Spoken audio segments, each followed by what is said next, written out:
get started. So we do have everyone's audio and video off, and that is because we have about 50 participants right now, over 50 participants. So if you have a question, please use the chat function and I will project and ask Lis the question, and we will get that answered for you. The same thing goes for Facebook Live. If you're joining us on Facebook Live, you can ask questions in there, and I will also go ahead ask Lis those questions for you. So we will go ahead and get started. First, I want to thank everyone for joining us. We have people from all over the country, it seems, from joining us. We really love to hear where you're from. So hi, everyone who's in South Carolina, Maryland, Virginia, lots of people. So thank you guys. We had Colorado. Colorado. Yeah, so we love seeing that. And we're really glad to be able to host virtual programs. This is our second. Oh, we have somebody from Lancashire in the UK. Yay, perfect. Yay, yeah, so we're international now. Thank you. So the way it's going to kind of go is Lis is going to switch her camera whenever she gets started to go directly onto the artwork that she'll be working through. If you did not have a chance to download the reference photo, but you would like to use it, I did put that in the chat. But if you still can't find it, just ask again for it and I'll go ahead and put it in there. And throughout the whole program, if you have any questions, please feel free to ask us. I do want to also take a moment to thank all of our members of the National Sporting Library Museum. They definitely make programs like this possible, especially now doing them virtually. We had to get some materials, so thank you. And thank you to everyone for coming. Yeah, so I see someone can't find the picture. I'll go ahead and put it again in the chat for you. And again, if you have any questions, please just go ahead and use that chat function. I'll be monitoring it on Facebook as well as on Zoom. So I'm going to go ahead and turn it over to Lis now. Here we go. Hi. I'm Lis Zadravec, and behind me you will see lots of my artwork. And it's all in colored pencil. That's my specialty. So I'm going to talk about fur in colored pencil today. And I'm going to switch over to my camera now that you've seen me and who I am. I'm going to switch to here where you can see this is a commission I'm working on, somebody and her chibi. And this is a fox that you saw in the advertisement. And I bring it up here because I want to show you just drawing is the opposite of painting. Although I like my colored pencil drawings to look like paintings, I was told once in a painting workshop for painting animals that if you're drawing every hair and whisker, or if you're painting every hair and whisker, you've gone too far.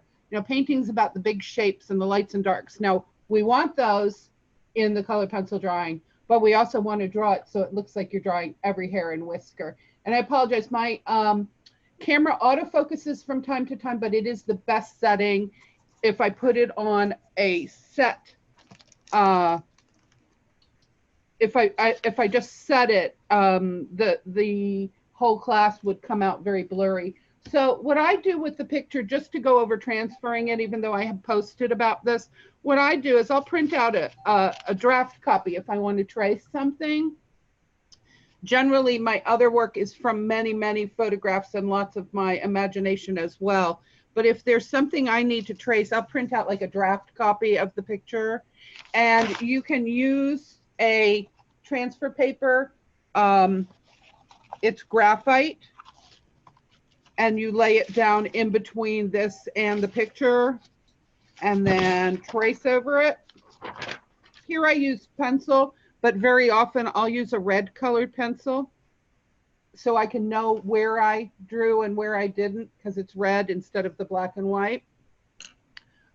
We were using styluses in some of my classes, and then somebody had a problem with that making a dent in the paper. So the colored pencil works very well. It's nice and soft, so it doesn't do that.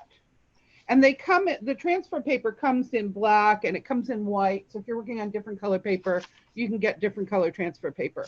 If you don't have transfer paper, you just take a pencil, scribble all over the back so that you have a nice layer of graphite, and then do your transfer lines, and then it will come out.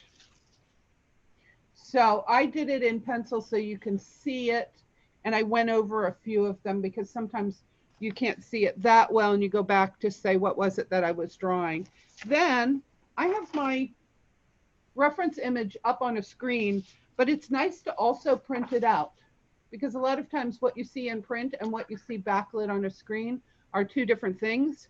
So it's nice to have a few options. You may see a few colors in the print that you didn't see in the backlit one, or the backlit one, because it's lighter, might show the values differently, and you can choose bits from each of them.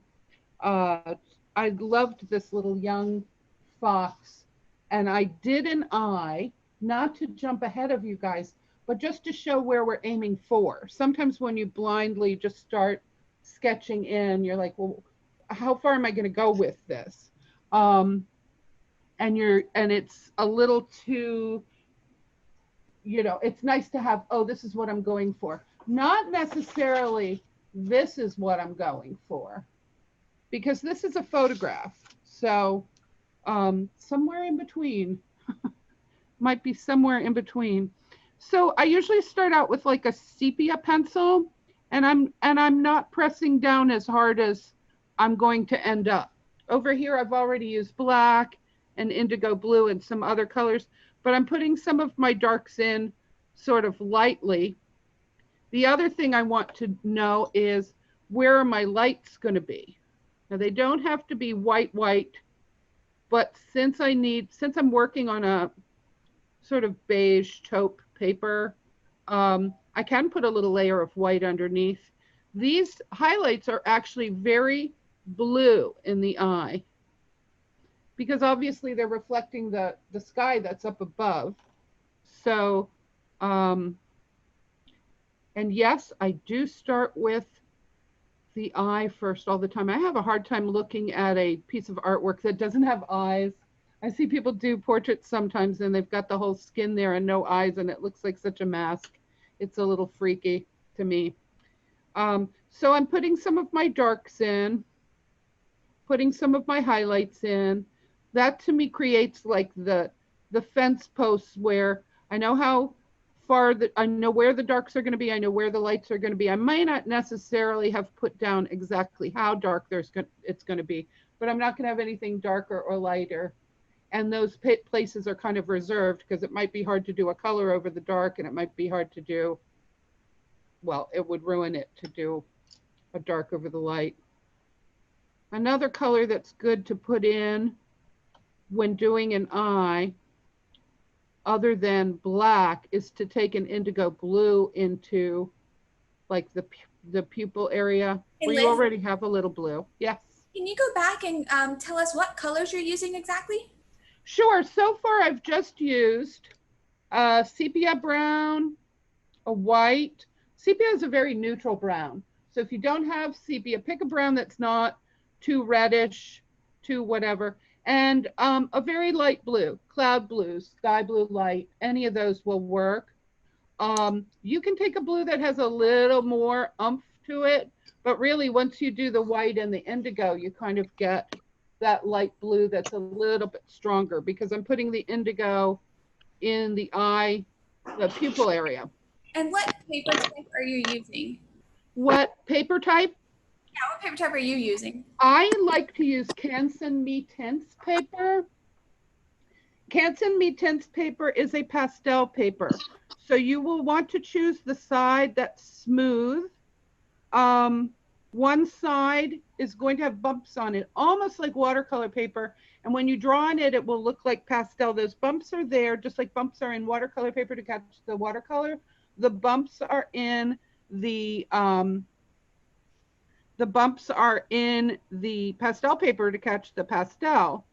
So. And do you have any type of pencil recommendations? Yeah, I'll give those in a second. The bumps will annoy you all the way through the process if you don't flip over and get the smooth side. So make sure that you are using the smoother side of the paper. And if you're not sure, scribble over it in a corner, just color over it, and you'll see the bumps, because it may not be right at first. I just put a little ochre in the eye, and I'm going to put a little cream to brighten in the lower half.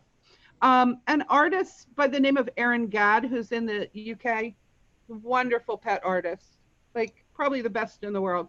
He said in the animal's eyes, put a little green in the lower half and a little blue in the upper half, because when they're in the wild, it's reflecting the sky and the ground, and it generally works. Can you So use that's good. pastel pencils or only color? You can use pastel pencils if you're going to use pastel pencils all the way through. I had somebody in my class last time. She did the same project we did. She did it in pastel pencils. And that worked out very well because she only used pastel pencils. But you probably wouldn't mix, I'm not going to say never because people do it, but you generally wouldn't mix a pastel pencil and a regular colored pencil any more than you would mix a oil pastel and a soft pastel. There's kind of a different makeup to it. So your soft pastel is crumbly and your oil pastel has binders of wax and oil.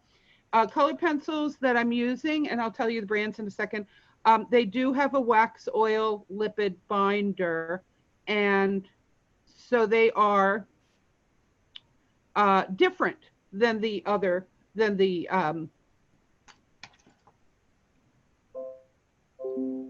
pastel, the pastel pencils. The same with your watercolor pencils. People ask me all the time, can you use a watercolor pencil? And it's like, yes, you can. Yes, you can use a watercolor pencil, but the watercolor pencil is very, very hard and it won't layer like these waxy ones. So now some people say these pencils are wax base, oil base. If you use a Prismacolor pencil, Prismacolor is a brand. And if you use a Prismacolor pencils, that's supposed to be wax base. And if you use a Faber-Castell Polychromos, those are oil based. That's not necessarily true. They all have a wax oil binder, lipid binder. And what they have that's different is a different melting point. So your Prismacolors feel very waxy. I will very often use them in something smooth, like it's okay to put them in the eye. They make it a little more rough to do the fur because they're so waxy. They tend to kind of push together. They mush together. The pencils I like to use for fur are the Faber-Castell Polychromos. Somebody called them the workhorse of colored pencils the other day. I thought that was a good name for them. They kind of work on everything. And I will be using them in the beginning layers of the fur. I wanted to get an eye in there a bit. Now you see this eye here that I just was drawing looks rather complete, but rather lighter than this, and definitely lighter than the picture. So you see that I'm building up in layers and I haven't even touched black yet. So with all these colors in, and I'm gonna give you some more colored pencil brands in a second. So far, you're fine with Prismacolors and you're fine with the Faber-Castell Polychromos, but I will mention a couple others as I go along where I use them for special effects. But those are my main two. If I'm drawing a person, I might be mainly a Prismacolor person. If I'm doing a fur, I might be mainly Faber-Castell Polychromos. Okay, so now if I had put black in and I had put black in with great pressure, you would probably have nowhere to go for this eye. But because I used the blue and the sepia, which sepia is very neutral grayish brown, and I used the indigo blue, I have somewhere to go to bring in black, because there's shades to your black. There's shades to the eye you're going to go, oh, well, that's black skin around the fox. Well, only in some places is it true black. In other places, it may be, a little brownish, a little bluish, a little, even I'm adding a little reddish to it. This is a reddish brown, and quite frankly, I don't know which one I grabbed, but it's just a reddish brown that I wanted to mix into the ochre area. The reason for that is red and green are natural complementary opposite colors of each other on the color wheel. They'll create a brown there. So now I have somewhere to go with bringing in some darker for definition, for deeper shadows and hairs around the eye. And you can keep taking that as dark as you'd like to go. But I wouldn't go in with deep pressure right away. I would build that up bit by bit as I go. I'm also watching the time here a little bit because I don't want to spend the whole time on the eye. I just wanted to get an eye in there. The beginning of an eye. And I go back with these colors. I've gone back with the yellow ochre, back with some green.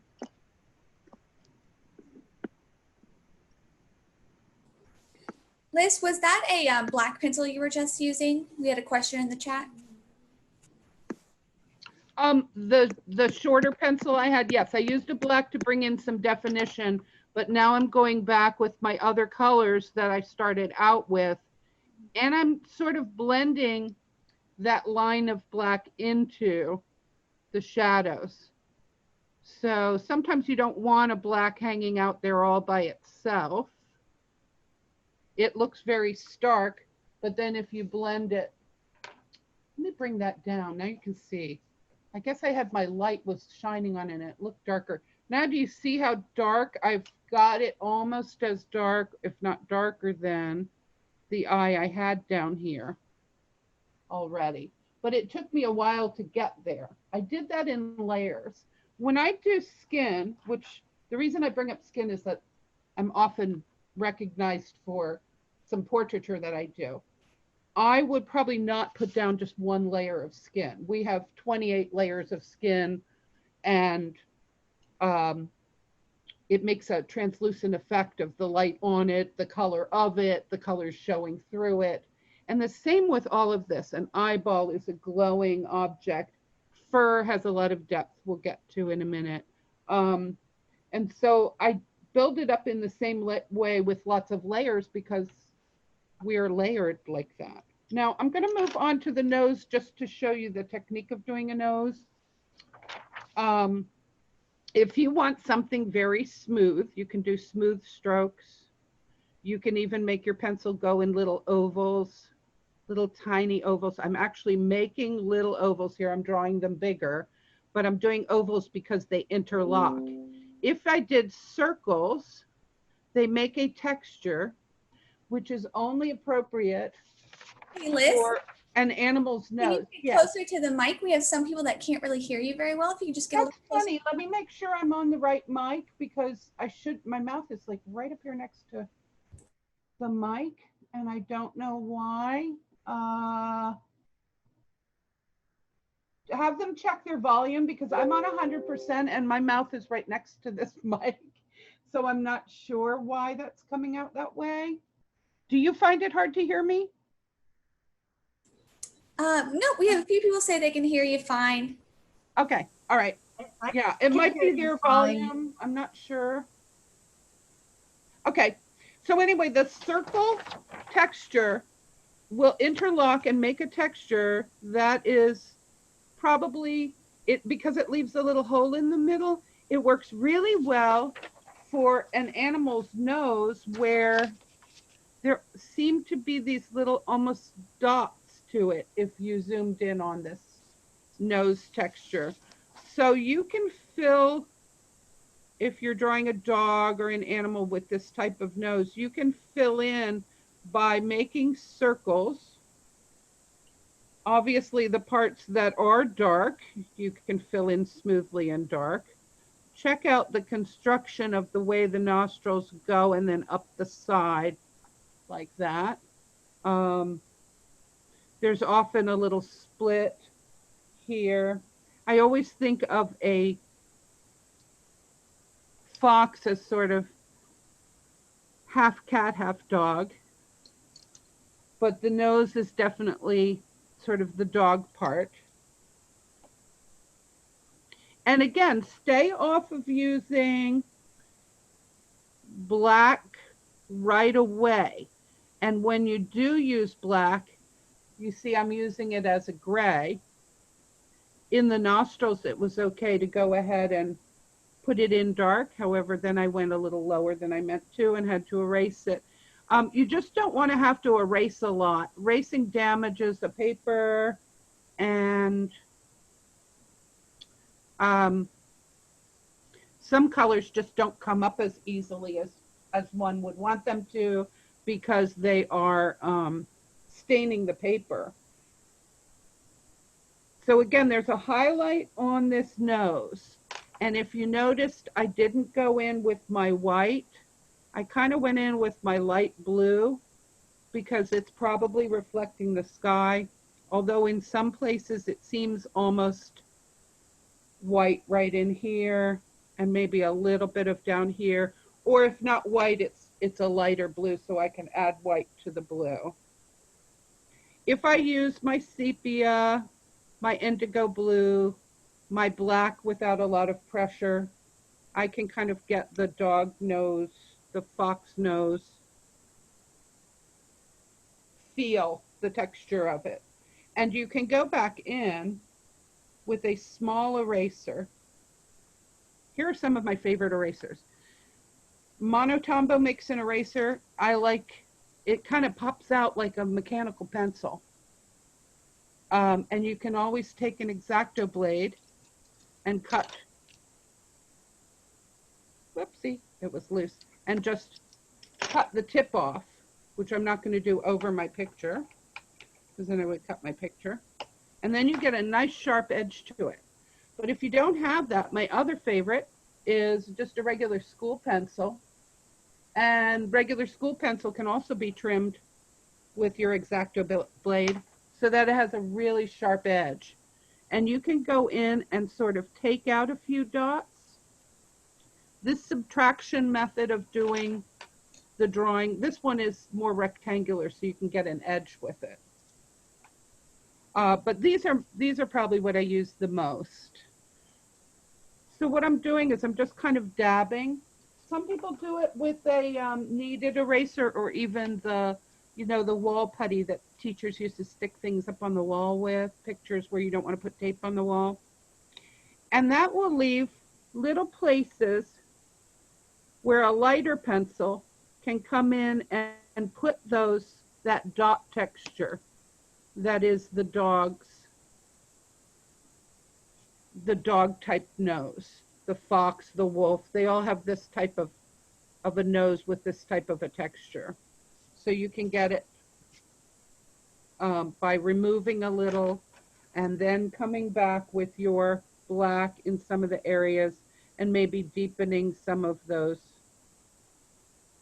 circular areas. The areas where it's deeper, you still want to put down with the circular motion so that it has a texture to it. At the very edge, there's probably black that bleeds into the fur, so you can kind of take strokes going out.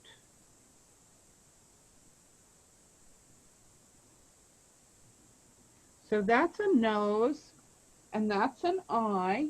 They all can be built upon and added to as you go. Colors that you see in them. I'm seeing a little bit of sort of a burgundy-ish brown to the... Hey Liz, what type of white pencil are you using?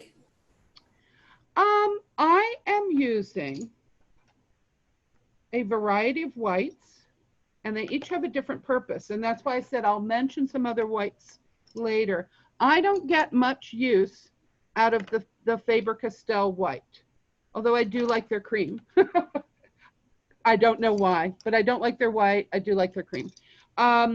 Faber-Castell makes a Pablo's pencil that's a little more creamy, and their white is nice. The whitest white you will probably get in color pencil is the Prismacolor white. So Faber-Castell Pablo's is better than the Faber-Castell Polychromos. For laying down white that will stay there and show up.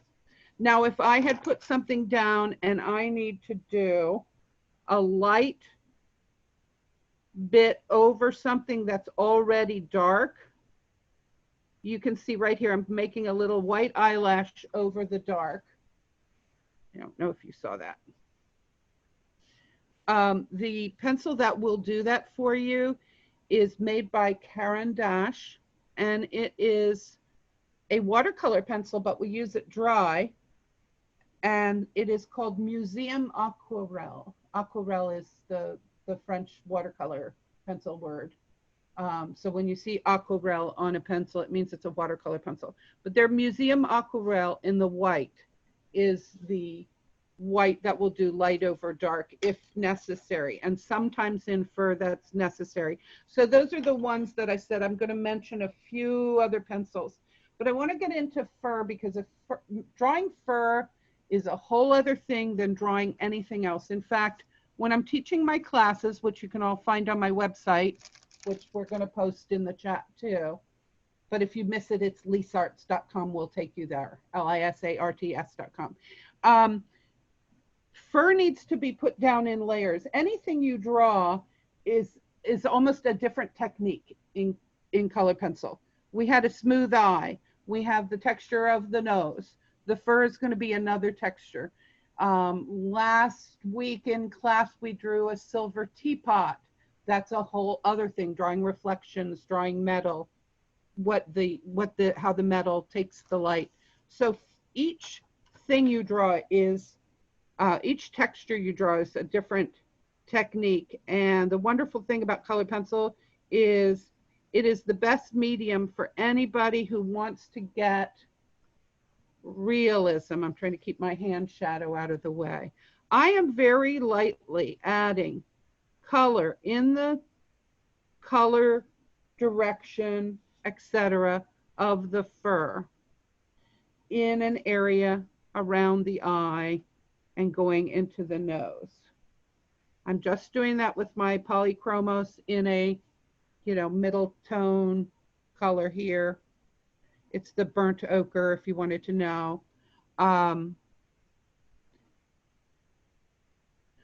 I can vary that and add the lighter. Remember I said I like their cream.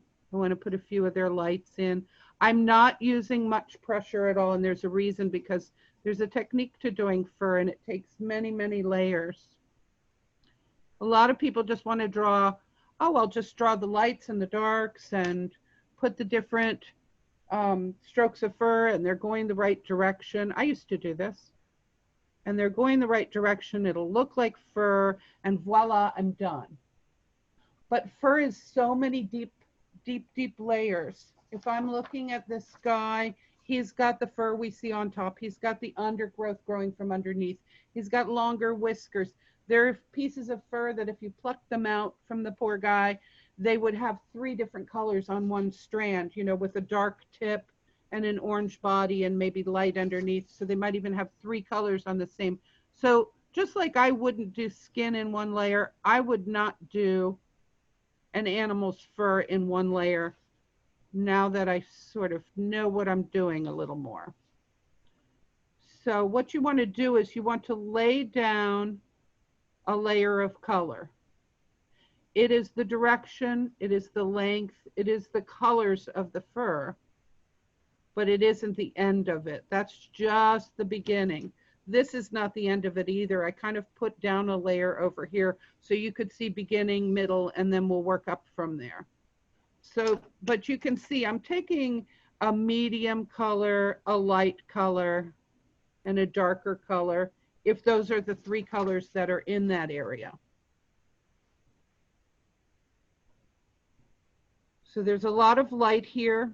Sometimes it is wise in colored pencil to put some of your lights down first, because unless you're a museum aquarelle pencil, it's hard to get them after. And get some of your